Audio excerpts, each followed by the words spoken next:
নমস্কার বন্ধুরা, কেমন আছেন? আশা করি ভালো আছেন আপনারা সকলে। দোলন ড্রিমস ইউটিউব চ্যানেলে আবার চলে এলাম আজকে একটা নতুন ব্লগ নিয়ে। তো আপনারা ভাবছেন এটা আবার কোথা? এটা হচ্ছে আমাদের পালপুকুরে বাবা নরেশ্বরের মন্দির, আর তার পাশেই আছে মা কালীর মন্দির। তো এই বাবার মন্দির খুব জাগ্রত, জানেন তো। আর এই বাবার বিশাল এক কাহিনী আছে। ওই কাহিনীটা আবার একটা দিন বলবো আপনাদেরকে কোনো ব্লগে। তো বাবার পাশেই আছে মা হরগৌরী, আর বাবার পাশের মন্দিরে হচ্ছে কালী মন্দির আছে।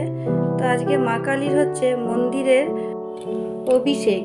তো মন্দির অভিষেক করা হচ্ছে, তার জন্য আজকে মন্দিরে দেখছি অনেক ভিড় হয়েছে। আর আরেকটা ব্যাপার কি জানেন তো, এই মন্দিরের পেছনে হচ্ছে শ্মশান আছে। আজকে শ্মশানে একজন নাকি পোড়ানোও হচ্ছে। তো দেখতেই পাচ্ছেন মন্দিরে ছেদ হয়েছে, আর সকলে এসেছে, একটু ভিড়ও আছে মন্দিরে। সব দিদিরা বৌদিরা সব বসে আছে। আর মন্দিরের এই যে মা, আমার মায়ের হচ্ছে খুব জাগ্রত এই মন্দির। পুজো হচ্ছে মন্দিরে, আর সকলে ভক্তরা রয়েছে। তারপরে মন্দিরে ঘোরার পরে এই যে দেখাচ্ছে আরেকটা জিনিস, মন্দিরের ঘাট আছে বাবার। আর এই ঘাটে অনেকেই ভক্তরা হচ্ছে স্নান করে বাবার মন্দিরে জল ঢালে, মায়ের মন্দিরে পুজো দেয়।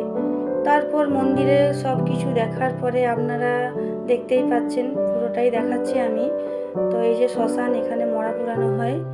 দিয়ে এখান থেকে আমরা ঘুরে ঘুরে একটু বেরিয়ে পড়লাম মন্দির থেকে, বাবাকে প্রণাম করে মাকে প্রণাম করে। তো জানেন তো, প্রতিদিন বিকালে আমরা একটু বেড়াই, তো আমরা হাঁটতেই বেড়াই। আজকে একটু বাইকে বেরিয়েছিলাম। তো বাইকে করে ফেরার পথে দেখছি মাঠে খুব সুন্দর ফলন হয়েছে এবছর, আলুও খুব সুন্দর দেখছি হয়েছে, প্রতিটা মাঠেই ভরাট।